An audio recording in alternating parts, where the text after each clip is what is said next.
Welcome to the July 25th, 2001 Mugs and Donuts interview. I'm Joe Gallion. And I'm Carl Schildkraut.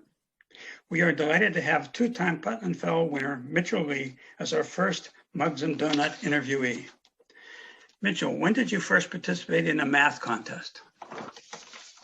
I first participated in a math contest when I was in middle school. The contest was called Math Counts. And how did you do in the competition? I went to the national competition. I don't really remember how I placed. It wasn't super Well, high. That's pretty impressive. Did you do anything special to prepare for it? I do remember, and this was a long time ago, so I don't remember all the details, but I do remember every week or so my parents would drive me to a practice at somebody's house, and we would just work on math counts problems for a few hours. Who was this? Somebody who is a professor or somebody who had been in other competitions? It was a teacher at one of the local high schools. Oh, I see. That's nice. Shifting forward a bit, we're curious, how did you spend your summers as an undergraduate, and sort of what did you learn from each of these experiences? I spent a few of my summers as an undergraduate doing math research. So I guess I very distinctly remember one summer I was doing a research project about quantum computation, which, as it turns out, is just mostly a bunch of math. I think that was my first time, I think, really collaborating with someone on research in a meaningful way, I think. So I think that was an important experience for me. The summer that I remember the most from being an undergraduate is the one where I went to the Duluth REU. That was, I'm not just saying this because Joe is here, but that was definitely the best experience out of the ones that I've talked about. So I'm curious in particular, you said that your research program in quantum computation was your first experience working in a group on like research math. Can you talk a little bit more about what you learned from that, how you found it different from working individually, what was good about it, what was bad? I think it forced me to think a lot more about how to communicate my ideas, and I think that even working individually, that's something that's important to think about. And that was very helpful for me to be forced into this mindset of not just coming up with the ideas, but being able to crystallize them in my brain in such a way that they can be communicated. Was that at MIT? That was at MIT. That was part of the SPUR program. Oh, yeah. What was your favorite area of math as an undergraduate? I think I would have to say enumerative combinatorics. Although, yeah, I guess as an undergraduate, I was just trying to explore a bunch of different areas of math. There were several that I could see myself pursuing long term, but I would say enumerative combinatorics is probably the thing I spent the most time thinking about. How did you go about doing that exploration?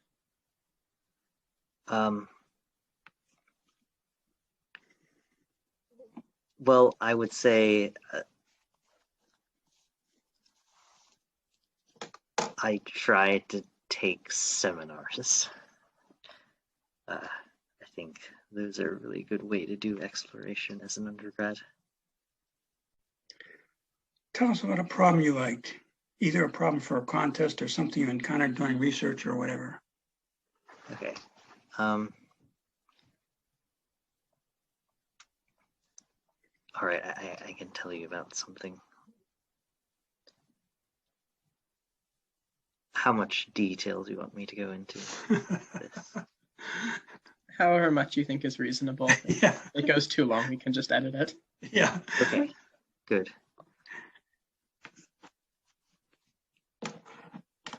Yeah. So one problem that I've been thinking about occasionally over the past few years is, so if you have 2 points in two-dimensional space, let's say the points have coordinates x1, y1, and x2, y2. Then we say that the first point, x1, y2, x1, y1, is less than or equal to the second. If x1 is less than or equal to x2 and y1 is less than or equal to y2. So, for example, 1, 3 would be less than or equal to 2, 4. Now, under this ordering, there are actually pairs of points that aren't comparable. So this is what's known as a partial ordering. So for example, if you have the point 1, 3 and 4, 2, then it's not the case that either of those points is less than or equal to the other. All right. So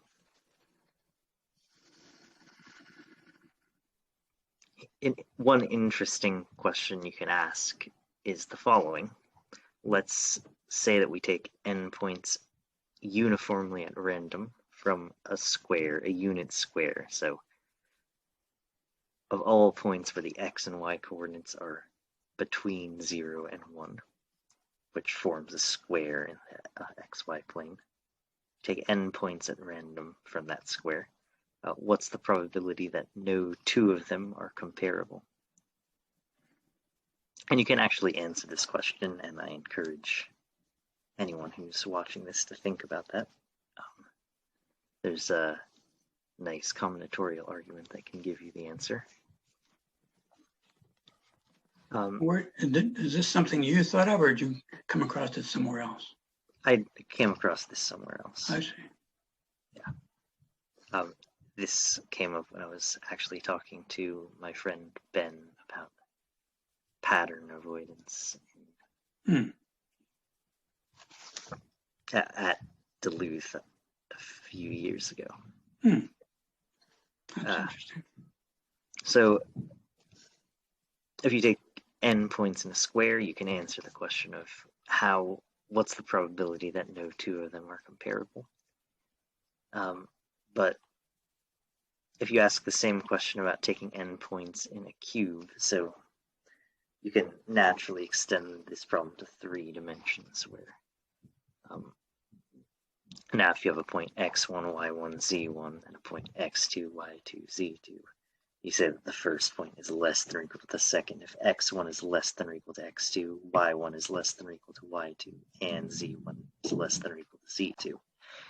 And you can again ask the question, if you take n points within the cube, so the cube of all x, y, z that are strictly between 0 and 1, you can ask what's the probability that no 2 of them are comparable. And that's, no one actually really knows, and no one knows really how to approximate it very well. And I guess I have been thinking occasionally about how we can find better approximations for that. Yeah, I just wanted to ask, is there any particular reason you find this particular problem interesting? Well,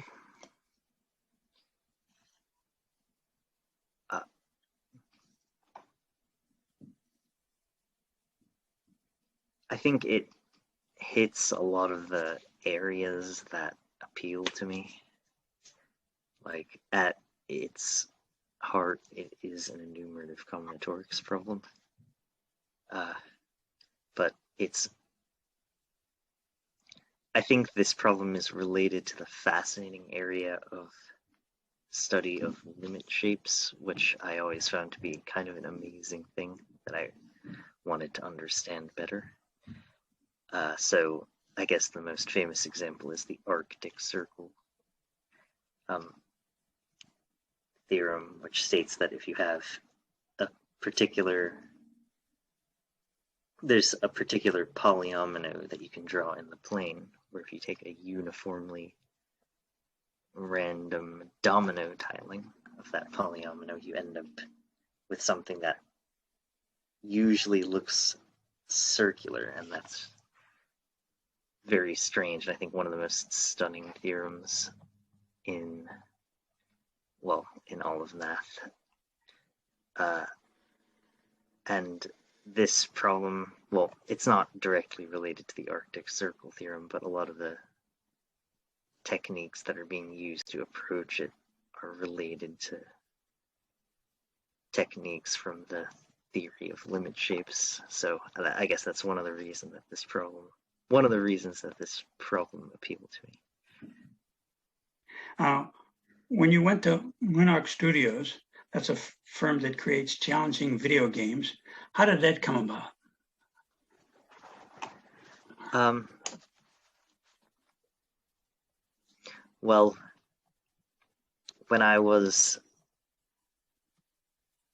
guess over the past 2 years, I've been thinking a lot about puzzle design, and I was in particular involved in the creation of this big puzzle event in last year called the MIT Mystery Hunt.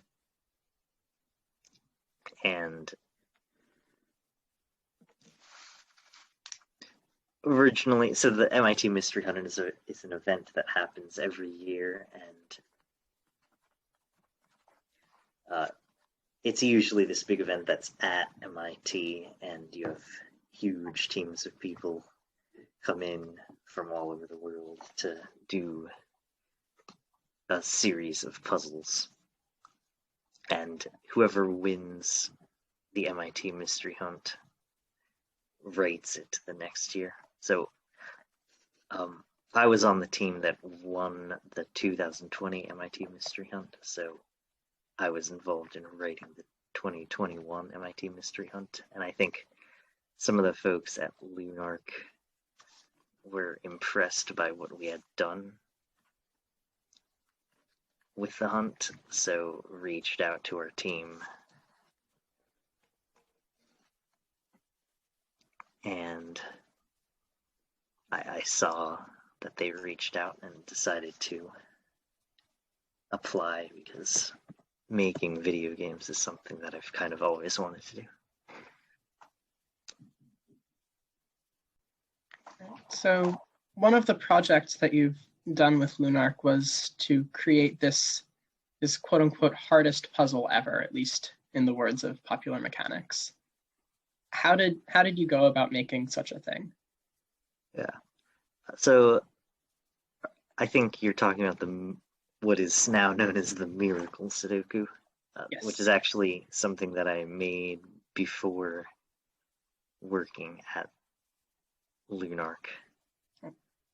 I'll tell you what the Miracle Sudoku is first. It's a Sudoku puzzle, so one of these puzzles where you have to fill the cells with the numbers 1 through 9, and there's a 1 through 9 in every row, column, and 3x3 box. So the sort of things that appear in newspapers and the like. The Miracle Sudoku has some extra rules added to it that give it a unique solution with only 2 digits given in the grid to begin with. So that's what this hardest puzzle ever is. I don't actually think it's the hardest puzzle ever. But, I don't mind it being called that. So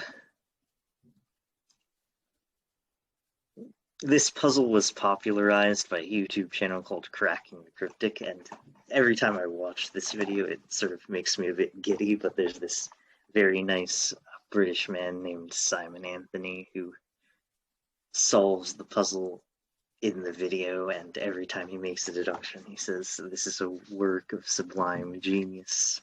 How on earth was this constructed?" And it makes me feel very happy to hear that for something I made.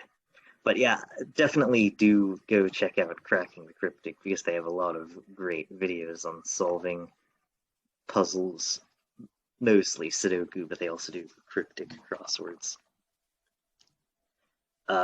And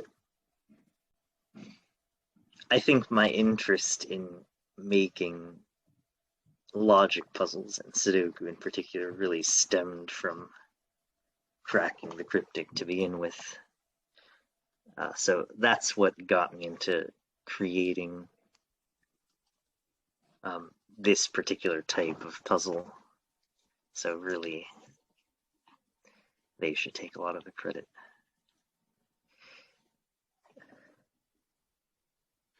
Do you have a favorite Monarch project that you work on?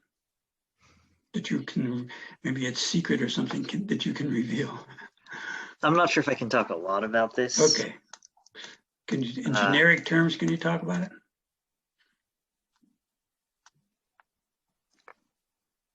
Well, haven't been there for very long. I've been there since April. I see.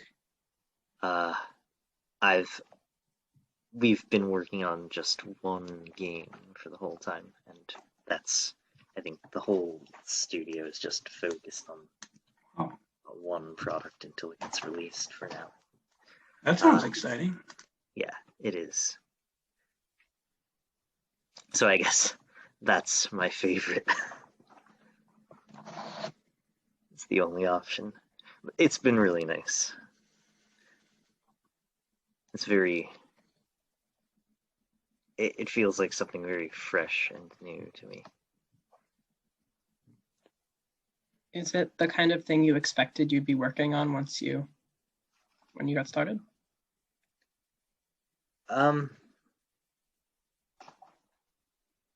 It is not, no. It's something that I have wanted to do for a long time, as I said, making games and puzzles. Is this like a, but go ahead, sorry. It's not something that I thought that I would actually do, I guess. Is your Monarch team like 10 people, 20 people? Or? It's 10 people, and actually, one interesting thing about the team is that the people who founded the company are all math people. So they're people who did math research at MIT, and that's actually how they met each other, from being PhD students at MIT. So I think that definitely helps me communicate with them. It already puts us kind of on the same wavelength, which helps. Is there any connection between the kind of math competition problems that you've done and the stuff that you're doing at Monarch? There isn't much of a direct connection, but I think that having done math for so long has definitely shaped my mindset in a way that finds its way into everything I do somehow. And as I said, a lot of the other Lunarch people are math people, so that gives me a way to, like, that shared language gives me a way to connect with them that I wouldn't otherwise have. All right, and I believe this is the last question we have. So what are your long-term goals, especially given that you've changed course rather recently? Is there? I don't usually like to have long-term goals because I think it's too hard for me to maintain them. I think for now I'm just gonna keep going wherever the wind takes me, I suppose. That's a good way to end the interview. Well, thank you very much, Mitchell. You're welcome. Thank you for having me. Good luck to you.